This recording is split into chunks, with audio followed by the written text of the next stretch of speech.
Da müssen wir jetzt, glaube ich, links gehen, oder? Wenn man den smarten Weg geht. So wie du willst, ja. Dann gehen wir links. Wir sind letztens rechts gegangen. Gehen wir den wilden way.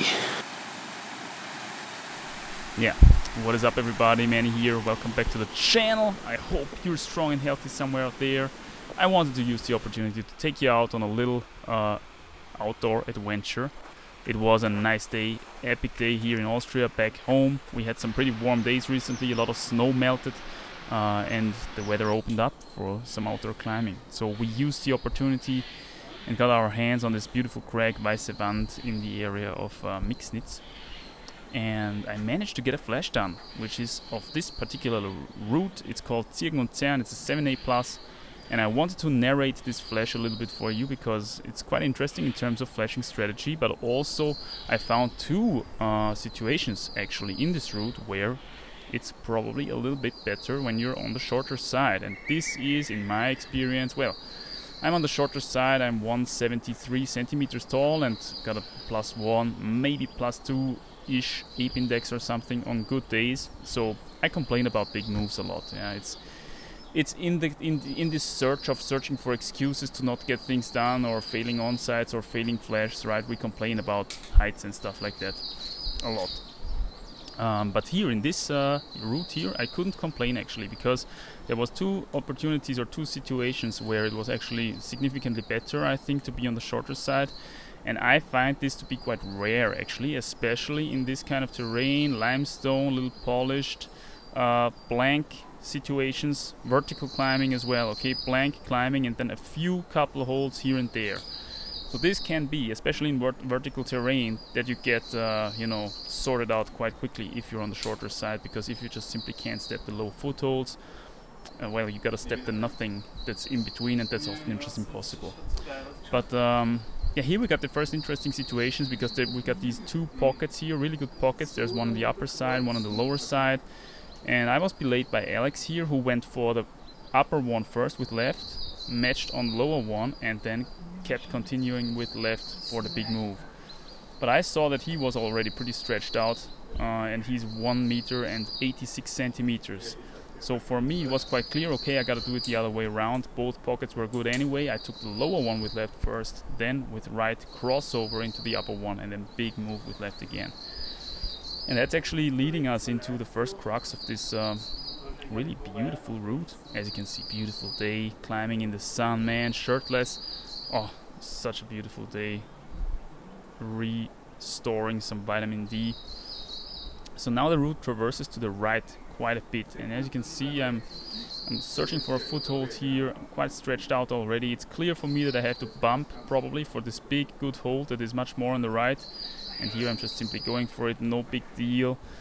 That was very doable, even for me as a shorty. Yeah, quite doable. And this marks the first crux of the route actually, which should turn out is significantly easier than the second crux, which we gonna face in the end.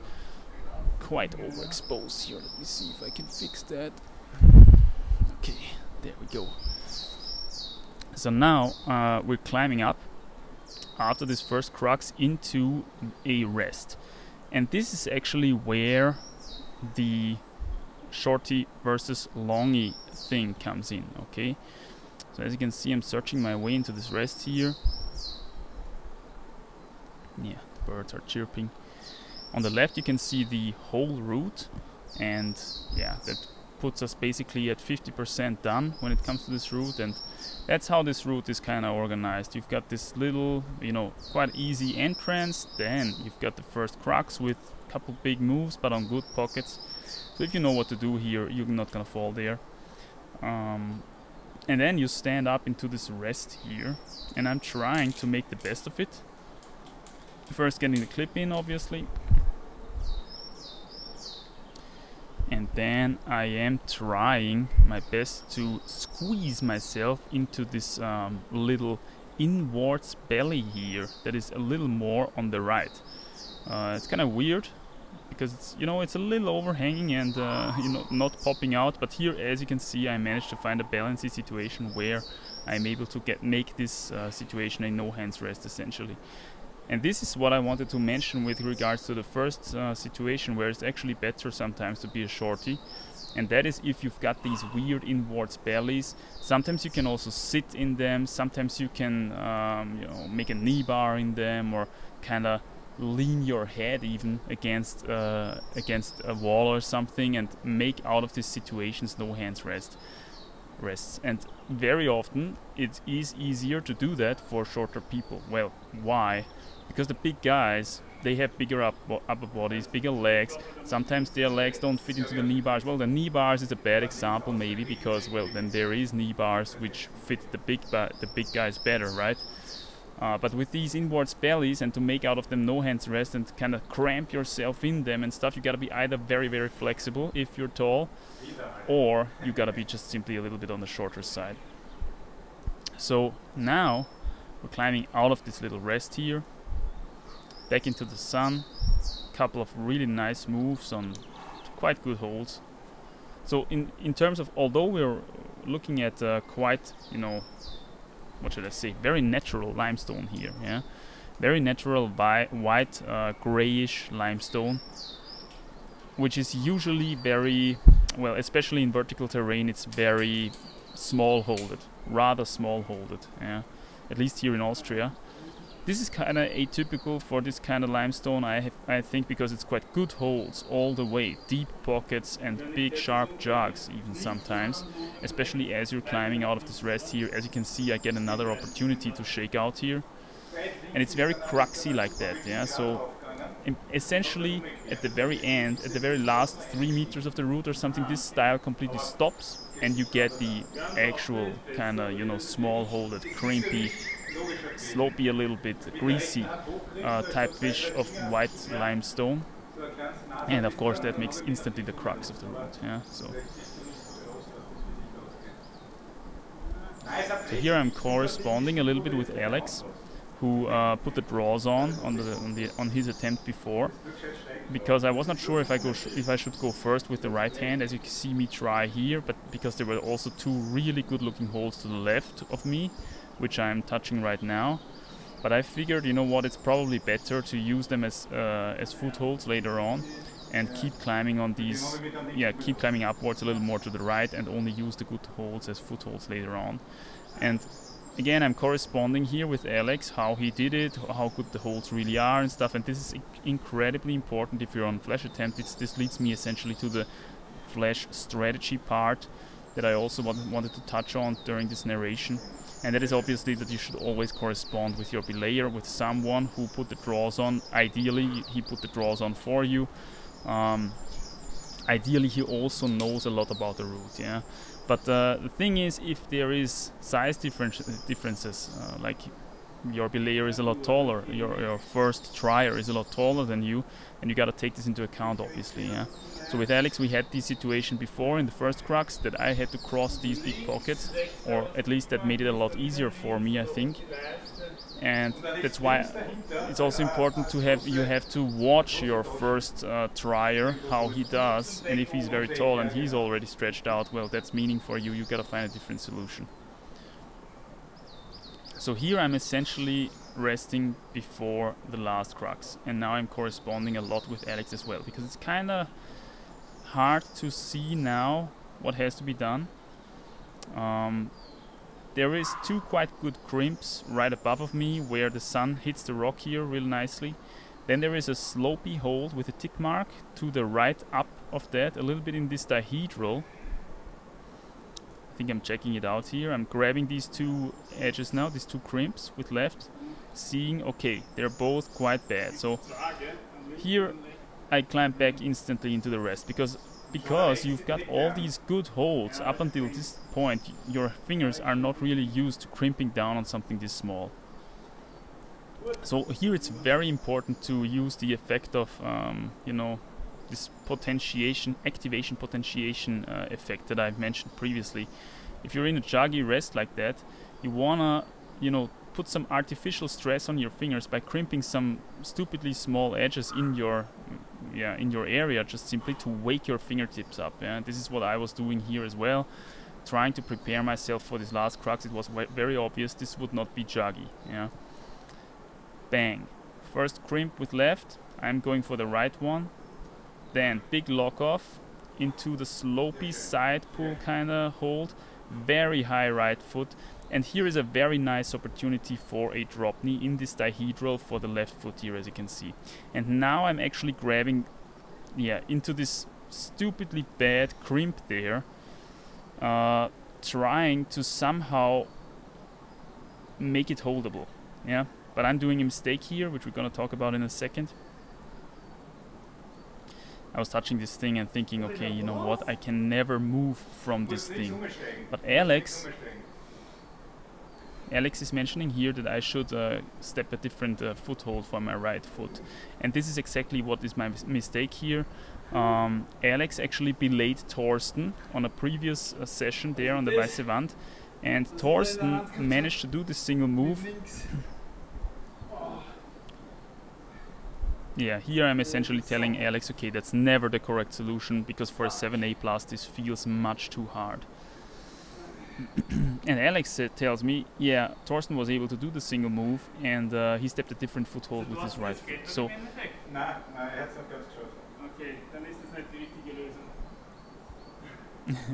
okay, so here I'm asking Alex, did Thorsten actually climb it that way? And he told me, no, he didn't climb it.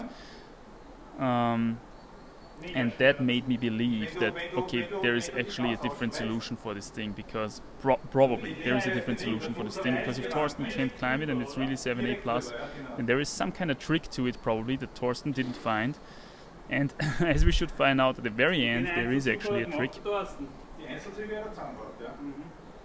And here I'm checking whether he did the single moves, and Alex tells me he did the single moves.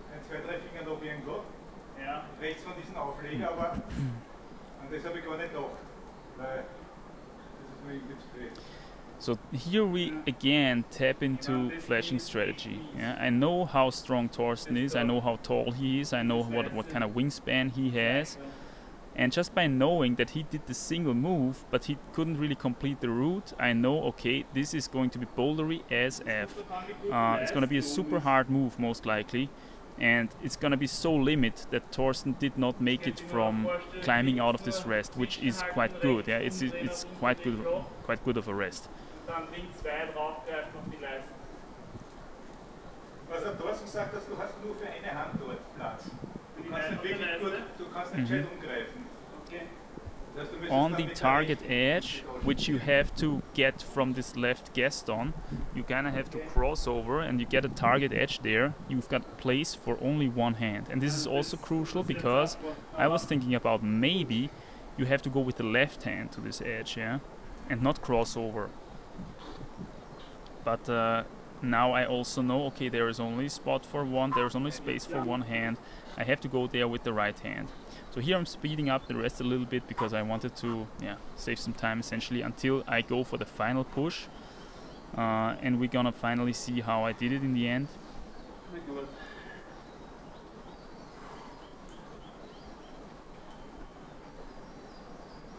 And it's also, this is another thing about flashing strategy, there is no shame in climbing backwards. Yeah? In fact, it's very smart often to check out a couple holds, you know how good they are, what's the sequence, and then come back into the resting situation to be able to go for another push when you're when you got it together again, essentially. Yeah. So there we are again, getting the Gaston crimp with left. This time a little sloppier of a drop knee, so I got my swing here a little bit, and super high right foothold, yeah, which I just found in the spot, on the spot in the situation, and that allowed me to cross over onto this edge, and then another beautiful drop knee into a very nice jog. So here, yeah, I was a little lucky there to find this super high foothold now, but Alex did tell me that Thorsten used another very high right foothold, right? Now the thing is, I checked up the route on 8a.nu later on when I wanted to see how hard the people graded it and stuff, and there is a knee bar solution apparently up there. Yeah, so there is the opportunity apparently that you put your knee into this dihedral while you got this left crimp, and then lock off quite conveniently out of this knee bar onto this edge up there. But still a quite hard move. Still possible. Still. Most people found that this is the hardest move. And again, we've got a situation here where probably shorties are a little better off than long people, because pushing yourself, squeezing yourself into this dihedral is probably, and especially with a high gaston like that, you either gotta be super flexible or you're a little bit on the shorter side to be able to squeeze yourself through this crux. I found this really interesting in terms of flashing strategy, corresponding with Alex, and also thinking about what was Thorsten able to do here. How can I, somehow mimic that, or what do I have to do differently and stuff like that. And these two situations with having to be a little bit smaller even, being a little bit on the shorter side definitely helps for this last crux there as well. Unless you don't get the knee bar in if you're shorter, which I did not try, unfortunately. I did not know about the knee bar at this point yet, only when I came back home and looked up the route in the internet. So that was a very pretty flash, I would say, on a pretty day outdoors. I hope you enjoyed the little narration to it. And I'll see you I hope you're strong and healthy somewhere out there. I'll see you soon in the next one, my friends. Bye.